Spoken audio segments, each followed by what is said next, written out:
I really think what we just talked about around like, oh, we just need to communicate better. Or we often hear the phrase, well, if we can just dot dot dot, like if we can just, fix this one thing, then everything will get better. If we can just sell this one more deal, if we can just get one more team member to do this thing, to market this, then everything will get better. If we could just get a few more clients in the door. Like those statements as leaders, when you start hearing people say things like that, it's usually an indicator that you have a system problem, not necessarily a people problem.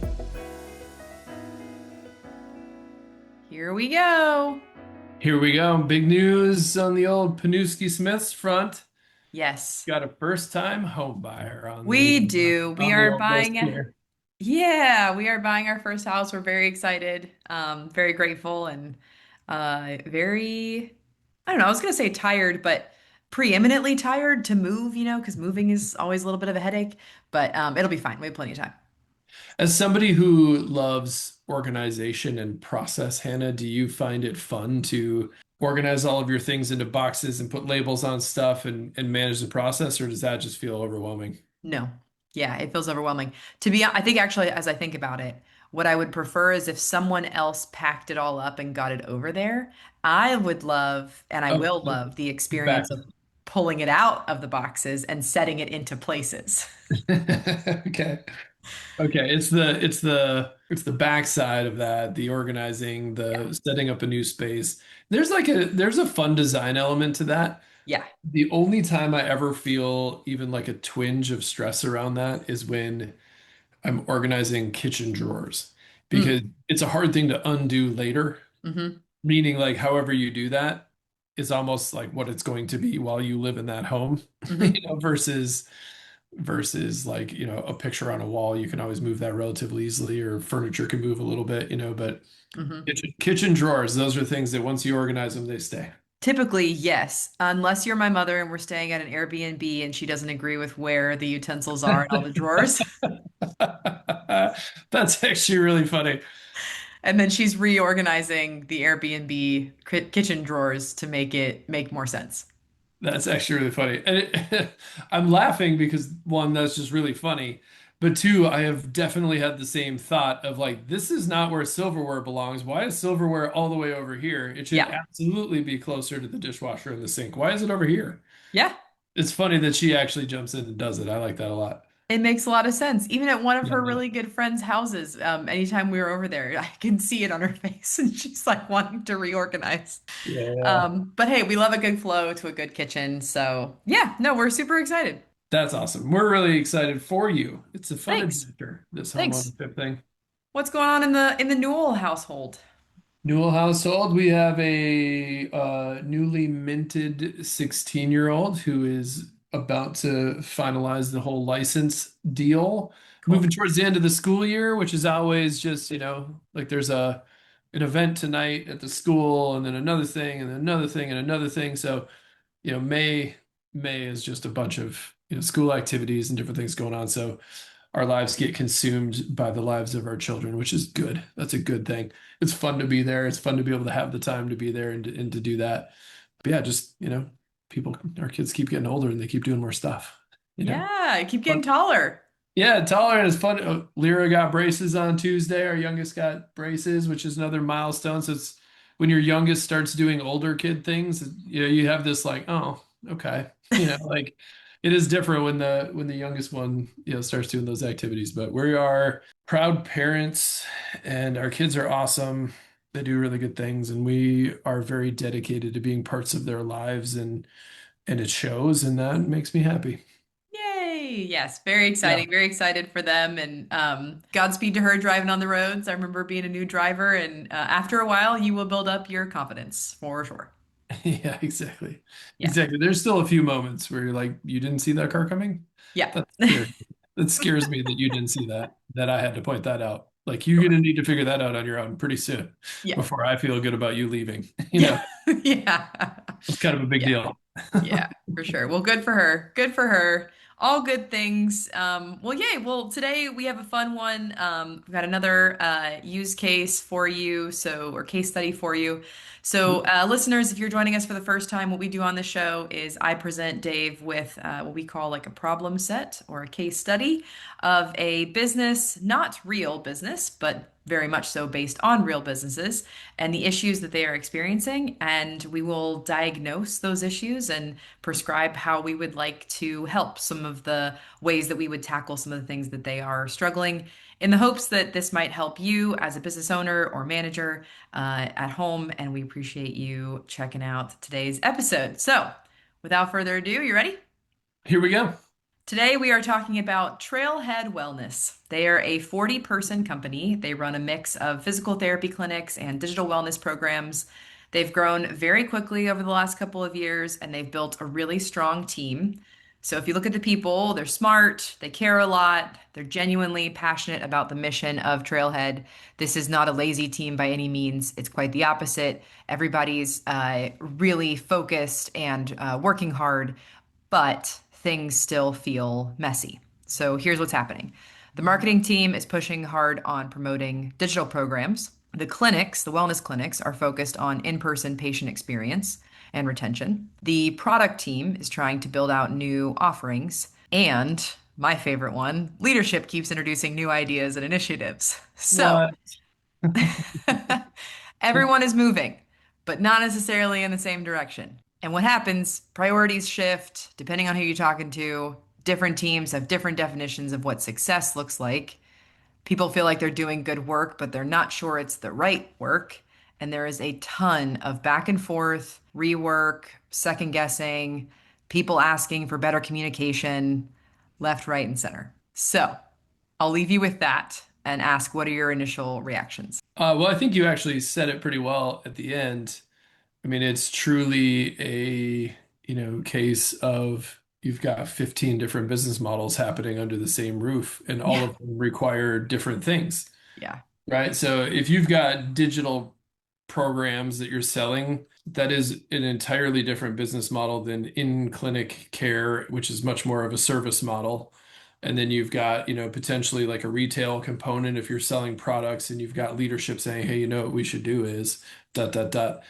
Really, it's not a problem to have multiple products or multiple revenue streams. Like, all of that is well and good, especially for an entity as big as that. Like, with 40 people, you've got people to manage things. It is often a confusion of, well, the way we operate doing in-clinic stuff is a fundamentally different process than how we do digital programs. It's also a different brand and a different story to a potentially really different audience. So anytime you add a revenue layer, and it's different than it's not just like a easy integrated add-on to what you currently do, and it keeps that core business model. You are adding a significant degree of complexity to what you do. So I would argue that they need to get really clear about how they're operating for the digital programs and almost stand that up as its own entity.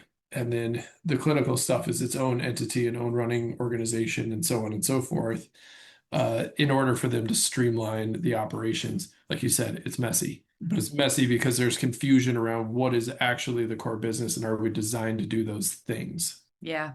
Yeah, absolutely. We see this with a lot of businesses. I feel like especially the businesses we've worked with over the last year, everyone's, exploring diversifying, trying to keep up with, competition or markets or things like that. And also like technology is developing so fast that that ends up prompting different teams to look for different ways to compete. And you end up asking the same people to offer different products, services, and things. And that is a quick way to burnout. To have to context switch between being a service-based company versus being a product-based company. Yes, the ultimate goal might be the same, to see the company succeed, to see Trailhead Wellness, improve the lives of people across the tri-state area. But to provide the services, to fulfill on the products, it's all a very different thing. And asking the same people to do different jobs, it's just really painful. And people feel it emotionally first before they see it as an issue operationally. That's a really great point. I mean, honestly, when you start to see the issues, it's usually the symptoms of a bad design or an unintentional design, right? I mean, well, honestly, one of the things we use the phrase, they're experiencing drift. And drift is we started somewhere, right? We got really good at the clinical side of it, and the clinical side of it is what we built. And so like that's our foundation. And then the leadership team, which is strong in ideation and seeing opportunities and is open to pursuing those opportunities, said, there's an opportunity for us here to add digital programming, and that's a whole other revenue stream that we could attack, but our clients are asking for it, and that's great. Nothing wrong with any of that. But the question is, does the digital programming follow the same business model and the same flow? And do we have the right team in place to actually stand something like that up? And are we equipped and or committed and or willing to actually stand that thing up? Because it's fundamentally different. It requires different things. It requires different expertise. It requires different marketing to different groups of people, right? There's a whole component to that. So it's not bad that leadership teams are pursuing opportunities. There's just that filtering screening question to say, does this match our current operating model? Does this match the way we currently flow and function? Because if it doesn't, do we really have the wherewithal and the commitment to do this? Or do we want to hold off on this and find a way to integrate it into the programs that we have more so than make it something separate? And I think that's normal, right? Again, I use the term drift. The drift is really like you see an opportunity and you add it, and you see an opportunity and you add it, and you see an opportunity and you add it, which is really normal for entrepreneurs and entrepreneurial organizations. And the longer you drift, the farther away you get from that core business model and that core way of operating, the harder it gets to operate, the more complexity you're adding to your organization, the more likely you are to hit a ceiling or get those outputs that you were talking about that are really frustrating. Yeah, so I think, one thing that was part of kind of the initial problem set, and one thing that we hear a lot from clients who are experiencing this is like we need better communication, like better communication, better communication. So is it actually communication? Is that the problem? No. I mean, always, but I don't like it when people say we need better communication. I don't know what that means. Better communication about what and in what ways? Are we talking interpersonal? Are we talking platforms? Are we talking with client? Like, there's all sorts of ways that we communicate on a regular basis. What I hear in that is better communication is often a statement or an indicator to not have to deal with the structural problem that they're dealing with. They know it's a structural problem, but they're saying we just need to communicate better. It's like probably not. Probably you have a system that is not working. And so what you're actually saying is we need to design this differently. We need to structure this differently. We need to organize this differently in a way that allows us to be more efficient and effective. That's what we need to communicate about. But more often than not, when they say we need to communicate better, it's, well, why didn't you tell me about X, or why isn't this happening, or why isn't that happening? So it's not really the issue. The system is designed to produce the miscommunication. So can we actually design the system differently so that communication elevates? And so then for businesses who might, kind of be on the verge of this, are there telltale signs that like companies can look for to know, okay, you know what, like maybe I was a small team at first and I added on a new product line or new service line, and now it's probably time for me to create a new arm of the business or redesign those operations. Like, are there ways to kind of foresee when that time is upon you? Yeah, it's a really good question. I mean, honestly, I would go back to the beginning piece to say, like, if and when you decide to add another revenue stream, genuinely ask the question, like, what is the business model? How does this work? And does it currently align with what we already do? It may not, or it may, right? But it's a great indicator to say, like, is this a retail model? Is this a service-based model? Is this a SaaS model? All of those are fundamentally different in terms of how they operate, how they communicate, and how they function. So if it's outside of your current operating model, then you have to think about it a little bit differently, long and hard around what we need to do. To your question around the indicators, I really think what we just talked about around like, oh, we just need to communicate better. Or we often hear the phrase, well, if we can just dot dot dot, like if we can just, fix this one thing, then everything will get better. If we can just sell this one more deal, if we can just get one more team member to do this thing, to market this, then everything will get better. If we could just get a few more clients in the door. Like those statements as leaders, when you start hearing people say things like that, it's usually an indicator that you have a system problem, not necessarily a people problem. because people are starting to ask for wishful things. I wish it was different, is really what they're saying, but they are asking for it or they are stating that in really specific ways. If we could just close this one more thing, if we could just sell this, if we could just figure out, this digital marketing problem, then everything would be better. Hmm. Those are silver bullet type ways of thinking, and they never are the actual solution to the problem. So those are usually indicators that we need to look deeper at the system and see where the rub is because people are pointing out that something is broken. They just don't know what's broken. Hmm. So it's often a really good indicator for a leadership team to do a deep dive and to say, okay, from a model perspective, do we have the right model? From a strategy perspective, are we employing the right strategies? And from an execution perspective, do we have the right people doing the right stuff? Hmm. But in that order. Hmm. Yeah, like one thing that comes to mind, is just like an example is if you have some kind of service line that requires like constant maintenance or check-ins with clients, and then you also ask the same team to deliver a product, well, they're not going to be able to do those constant check-ins and constant sort of like service giving activities because they're having to develop a product and prepare a launch and make it available and then maybe fulfill orders and things like that.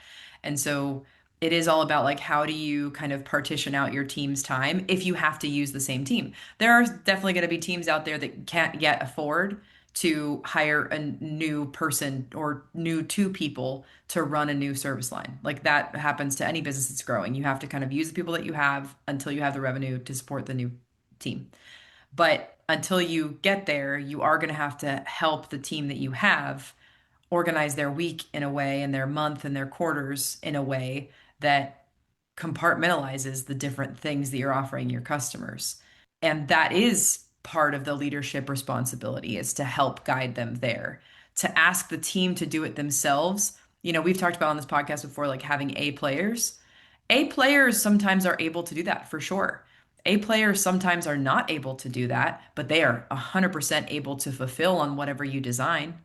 So you have to also really understand like who do you have on your team and what are their capabilities. And if they don't have what it takes to make the current mix of offerings work, then bring them the resources and help them redesign.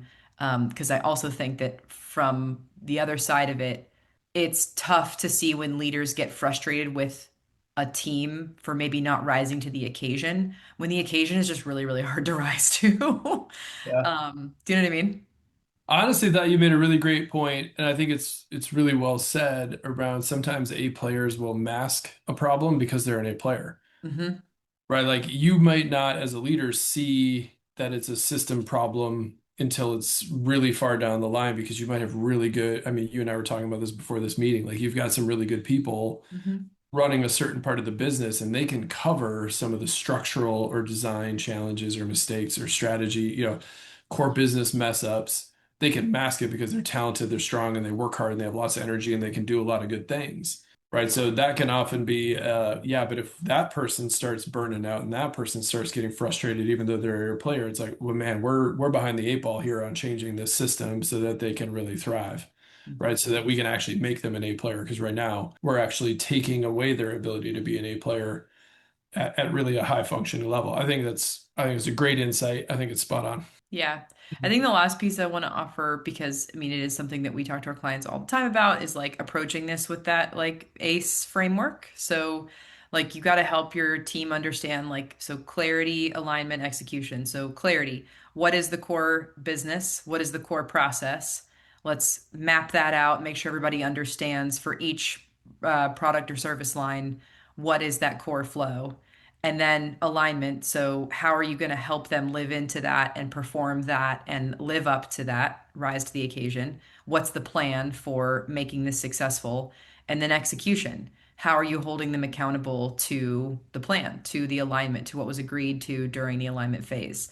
So, I think that's the other piece that, like, if anybody is looking for help with what they're struggling with right now, if it's similar to this use case or this case study, to assess it like that, like, find the clarity for the team, help them align and make a plan for how to make it better, and then help them execute, hold them accountable to it. Hopefully, see them knock it out of the park. Yeah. Absolutely. Good stuff, Hannah Pniewski. Yeah, absolutely. I think this use case is something that we see a lot because most of the time the businesses that come and work with us are experiencing that emotional, kind of struggle from the team or the messiness. Like we get to work with a lot of really cool people. Most of the time they have really amazing team members. It's just this kind of thing that they're stuck in and that tension that they're existing in, and it's hard to get out of. Yeah, I mean, honestly, it's super common and it's super normal, especially for businesses that have started to grow in a really strong way and they start adding and they start seeing a new opportunity again. That's why we call it the drift. It's not like an intentional, we took an intentional left turn. It's just over time we started to drift in multiple directions and it's gotten complex. It does come back to that fundamental question. Like if you start to feel things like this, genuinely, the first question is, do we have a clear business model? Do we know exactly what we do and do those things line up? And if the answer to that is no, it is usually the cause of all the things that you're talking about down the line. I mean, it's just such a fundamental first question. It's honestly one of the things I ask often in a discovery conversation with a potential client is, what do you do? What's Mhm. your current business model? And if they tell me 10 different things, I'm listening for, well, those things don't line up. Mhm. Or, yeah, they totally line up and you have it really lockstep, but it is a fundamental question. So knowing that question, getting clear about that question, asking yourself that question, often we ask ourselves that question. And if we've been adding things, it's like, yeah, but how does this fit into the ecosystem? And does it actually help us do what we're trying to do more, or does it actually get in the way and distract us from what we're actually trying to do? It's just a good question to ask. It's a good thing to consider, especially as you think about adding business lines or revenue or team members. Just, okay, are we organized? Are we organized to do the most important thing? Absolutely. Well, we hope listeners that this has been helpful for you if this is something that you're struggling with, or if you know of a business colleague who might benefit from hearing this episode, please share it with them. And we are coming down to the end of our season, but we've got a couple of great episodes left. So stick around and thank you for listening. Thank you for listening. Always good to have you. Thank you for joining us on Business Velocity. Today's insights are just the beginning of enhancing your business's momentum. Don't forget to subscribe on Spotify, Apple Podcasts, or wherever you listen to podcasts. You can also explore our framework at theevolveddifference.com. And remember, the time is now to take these strategies and apply your learning and achieve velocity. See you next time.